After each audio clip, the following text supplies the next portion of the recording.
My empowerment, my cause. Albert Einstein said, great minds has always encountered violent oppositions from mediocre minds. This backs up my story, as the first opposition I encountered in life was that of neighbors who thought I would not amount to anything when my parents separated in the year 1997, 4 years after I was born.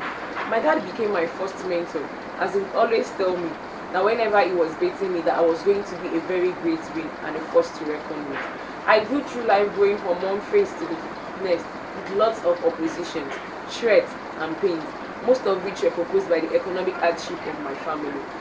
Not long after my parents' separation, my dad began to wear out, as the stress of taking care of us, my brother, sister, and I, became enormous and a large burden to bear alone. Our relatives would sometimes accuse us of being responsible for our father's failing health. But one thing I will always remember is that through the thick and thin periods of our lives, my father was consistent in the saying that all will be well in the very end. I was opportune to attend a private secondary school where the teachers do not only seek to pass on academic knowledge to the students, but also moral excellence. A few of my teachers knew about my family status and would always encourage me never to give up, but to hold on steadfast and do all I can to fulfill my dreams. My father passed away when I was 15 years old, and suddenly I became bitter. I hated the world I was living in and felt human beings were just unnecessarily wicked and not thoughtful. While my father was alive, I was a freelance writer and speaker. I could write about life. I could write on love, hope, happenings in the society, with some of my write-ups being printed in the school's magazine. As soon as my dad died, the bitterness within me grew, and all I could write on was about the cruelty of man. As I kept thinking of the fact that no help was rendered during my dad's illness, I did not realize how far I had sunk into depression, until a cousin told me I was a sadist when he read my write-up. Sadist? That stung. And though I tried to explain the reason behind my act, he would not budge. And so I tried to look at the bright side of life.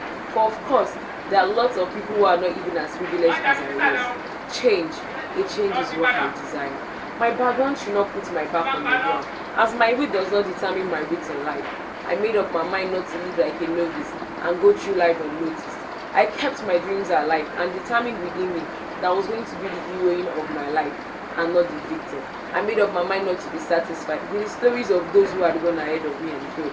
Rather, I persevered, so I would unfold my own myth and be a wonder unto many. I started taking my spiritual life seriously. I drew closer to God and would meditate daily on His words. With this, I became better, even in my relationship with people. I continued having good grades in the school I was attending, Lagos University Teaching Hospital, receiving several prizes in my name. Charlotte Brown said, I am not God. I'm not let ensnares me. I am a free human being with an independent will. I started thinking aloud for myself, leaving no stone unturned, and making efforts to carve a niche for myself in the world of the successful. I said to myself, success will not be when I have lots of billions in my account, or fleets of cars in my garage, or a multi-billion-dollar empire in my name. Success for me is when I have several non-governmental organizations that cater for the needs of orphans, the less privileged, the youth in my society who need a guide for focus and direction. When I have all this going through required process, not lacking in any field, and not having to beg for funds, then will I surely ascertain that I am indeed successful. I have completed my basic nursing program with the certificate of a registered nurse, working ceaselessly to attain greater heights while I proceed to do my bachelor's degree in nursing. So I have a strong foundation on what it takes to be a caregiver and even more of an advocate once the opportunity arises. Democracy is the protection of human rights of all citizens. The freedom of speech, movement, freedom to expand lawfully, freedom to think the way one would want to, freedom of choice between what is right or seemingly wrong, freedom of association, freedom to give respect and also be accorded same, freedom to accept the rights of others and also to maintain dignity, and most important of all, the right to live. Once I see this, then I know that hope has been restored to the hopeless and strength given to the weary, and the world will be a better place to live in.